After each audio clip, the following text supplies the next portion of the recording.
Yeah.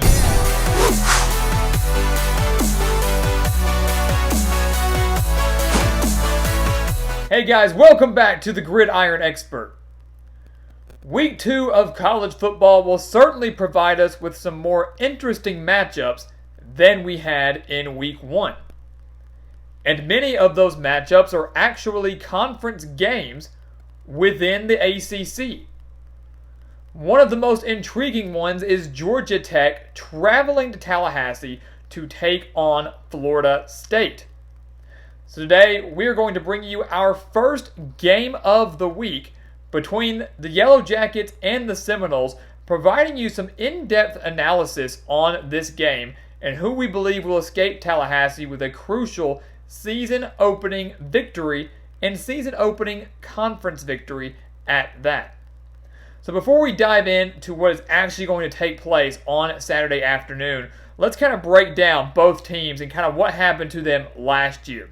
You know, to the naked eye, this matchup between Georgia Tech and Florida State probably won't get that much attention. People look at this and they say, these are two teams that have struggled lately. This is a game between two teams where neither of them are ranked. Why should this game be on my radar if I am not a Georgia Tech fan or a Florida State fan? And we're going to break down a lot of reasons for that. One of the reasons is that these two teams have not met since 2015. 2015 was the last time that Georgia Tech and Florida State played each other. And as we all know, Georgia Tech won that game 22-16 on a blocked field goal that they returned for a touchdown as time expired. What a time to be alive. So they have not met in 5 years, guys. And you look at these two teams now. Again, why should it be interesting to you? Well, Georgia Tech is entering their second year under their head coach, Jeff Collins. Now, the Yellow Jackets went 3-9 in 2019. That was to be expected. Jeff Collins was going to come in to Atlanta, come into Georgia Tech, and take away the triple option that they ran for so many years under Paul Johnson. They were going to take that away, and he was going to try to implement his pro-style offense. He didn't try to utilize the triple option so he could get his players in. He tried to make the change immediately, and that's what you have to do. The Georgia Tech went through a lot of growing pains. They went 3-9. That includes a loss to the Citadel, but also includes 2 conference wins within the ACC, one of which came against Miami. So the Yellow Jackets did have some highs, they did have some lows, and even in some of their losses, I would say they had some highs, such as losing by just 5 points to Virginia, the eventual ACC Coastal Champions, and a team that made the Orange Bowl last year. So Georgia Tech showed signs of promise, and in a few years, Collins will have them back in the postseason as that pro-style offense he's trying to implement will really start to take shape. You look at Florida State. This is a blue blood college football program, guys, that has fallen off the deep end. They have not been above 500 in conference play since 2016. 2016 was the last year that this team was really relevant. They won 10 games that season, won the Orange Bowl over Michigan. They're coming off their second straight losing season. They went 6-7 in 2019. That included a loss to Arizona State in the Sun Bowl. In the middle of November, following a 17-point loss to Miami, Florida State finally pulled the plug on Willie Taggart. They let him go. They fired him. And it was about time. 5-7 in his first year. They were struggling in year 2 under Willie Taggart. He wasn't making any improvement and didn't have a plan in place in Tallahassee. I believe he was really, truly was way in over his head. So they pulled the plug on him and then hired Mike Norvell, the brilliant young offensive mind coming over from Memphis, where he led the Tigers to a 12-1 record in 2019 and an eventual berth in the Cotton Bowl, along with that American Athletic Conference championship. So I believe Norvell is going to come in with a plan. I believe he's going to come in with some discipline. I believe he's going to come in and provide some structure and stability within this Florida State program to where in a few years they are going to be back towards the top of the ACC standings and in contention for an ACC title. So that's where both of these programs stand as of right now. Both coming off losing seasons, but both quickly trying to turn things around and get themselves back to relevancy where we have seen them in years past. So we're going to break down a few keys for this game because this is not, I think for most people, you look at this, you would think this is an automatic victory for Florida State. It's certainly not. It's certainly not. Georgia Tech, when they defeated Miami, it was in Miami. they're not afraid to take on these opponents. They're not afraid of the big dogs, the big names. Jeff Collins and his squad are going to go out there. They're going to play their game. If they come out with a victory, so be it. They're going to do what they need to do to win. So we're going to take a look at some keys for this game. The first one is quarterback play. That sounds cliche. That sounds obvious. But when you look at these two teams, it's a big deal because neither has the best quarterback in the world and neither has the best quarterback situation right now. Florida State certainly owns that edge. We'll touch on them in a second. Let's start with the Yellow Jackets, though, who really don't know who their starting quarterback is going to be on Saturday. Last year, it was James Graham. He threw for a little over 1,100 yards and 12 touchdowns in 2019. Not great stats, but not horrible considering the big change and offensive change that Collins is trying to implement. Graham could be the guy under center for Saturday's matchup, or it could be Jeff Sims, the freshman quarterback, very highly touted. A lot of people have some high expectations for him, and there's a bit of an interesting connection there as Sims did commit to Florida State, then decommitted, and committed to Georgia Tech. So kind of interesting there where Sims has a chance to get his first start in the stadium against the program that he originally committed to.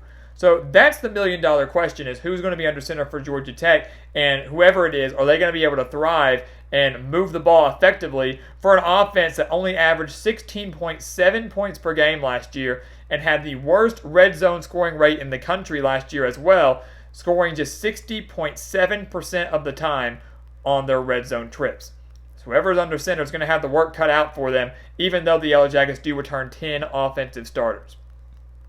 Florida State, on the other hand, they have the better quarterback situation. We said that, and we genuinely believe that.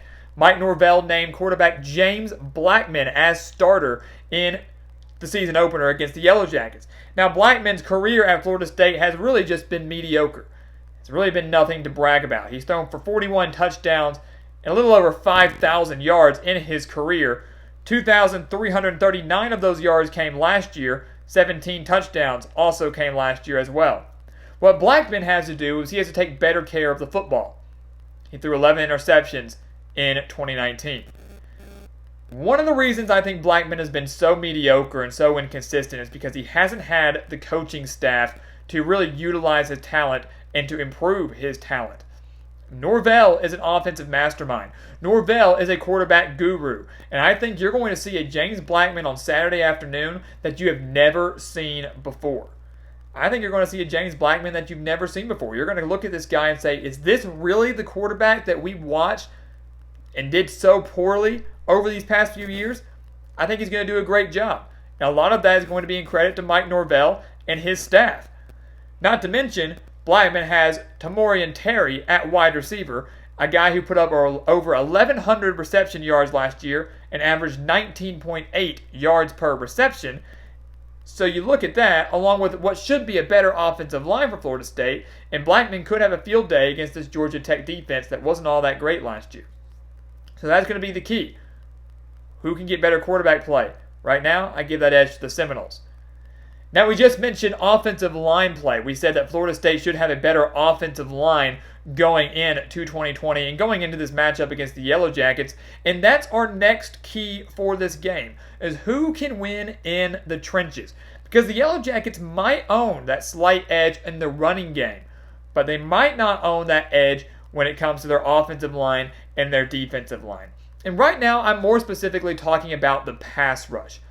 Florida State had one of the worst offensive lines in the country last year, allowing 48 sacks. 48 sacks in 2019. Georgia Tech, on the other hand, their pass rush was non-existent. The Yellow Jackets had just 17 sacks in 2019. So you had one of the worst offensive lines in the country, now going up against one of the worst, really, defensive lines and pass rushes in the country. Which one is going to give? Is Florida State going to do a good job protecting James Blackman? Are they going to do a good job opening up holes for their running game to take the load off of James Blackman and maybe find some sort of offensive balance? Or is the Florida State offensive line going to struggle and make what was one of the worst pass rushes in the country last year look like one of the best in their first game of the season? The trenches, guys, we know that's where games are won. Go look back at that BYU Navy game back on Monday. That game certainly was won in the trenches. It was dominated in the trenches by the Cougars, and they won that game 55-3. So that's a huge key in this game. And once again, like the quarterback position, I think Florida State owns that advantage in the trenches, both on the offensive line and the defensive line. And I'm, of course, not trying to dog on Georgia Tech here at all, but when you look at these teams stacked up on paper and physically, I do think Florida State owns that advantage across the board despite their recent struggles. So our final analysis, guys, if you've watched our Week 2 predictions, you know who we have winning this game, but maybe we didn't explain it as deep into detail as we did right here, and as we were about to finally wrap everything up right here. When you look at this game, yes, quarterback play is key. The trenches is key. But another thing that is huge, and I know we're covering all our bases here, but it's the defense. The defense is key, and the defense might as well be the difference maker in this game. Georgia Tech, Jeff Collins, he's a defensive-minded coach. He's a great coach when it comes to cornerbacks, especially in that secondary. He's a great mind when it comes to that. And as we expected, Georgia Tech struggled last year, offensively and defensively. They allowed 32.4 points per game. The Yellow Jackets are running a 4-2-5 defensive scheme going into 2020. And that is going to be very, very difficult to go up against if I'm a Florida State offense, and especially if I'm James Blackman, going up against 5 guys in that secondary and a defense and secondary that was 36th in the country against the pass last year. That was really the lone bright spot for Georgia Tech football in 2019, was that they were actually pretty solid against the pass. So that's something that Mike Norvell and Florida State are really going to have to figure out in this game, is how to exploit some weaknesses in that Georgia Tech defense, because that secondary is going to be their strength. And that defense, guys, does return 7 starters. The thing is, Florida State themselves, they return 10 starters. The Seminoles return 10 starters, and while they are going to be without their star safety, and Hamza Nasr-Eldin, he is not going to be playing in this game, I still think that Florida State is going to own this defensive edge. So much talent, so much experience, so much size on that side of the ball. They have Marvin Wilson up front on that defensive line, one of the best players in the entire ACC. And again, we talk about the trenches. I know Georgia Tech has a relatively solid and experienced offensive line, but I think Wilson and his defensive line, that Seminoles defensive line, can exploit enough weaknesses in it to pressure whoever is under center for the Yellow Jackets, whether that is Jeff Sims or James Graham. So in this game, down in Tallahassee, a big one for both programs, I expect both teams to start feeling each other out relatively early. You might not see many points scored in the first quarter. Things pick up in the second quarter. I believe the Seminoles force 2 turnovers in this game, as the Yellow Jackets will still be trying to adjust to that pro-style offense, something that is going to take a lot of time to getting used to after you ran the triple option for so long.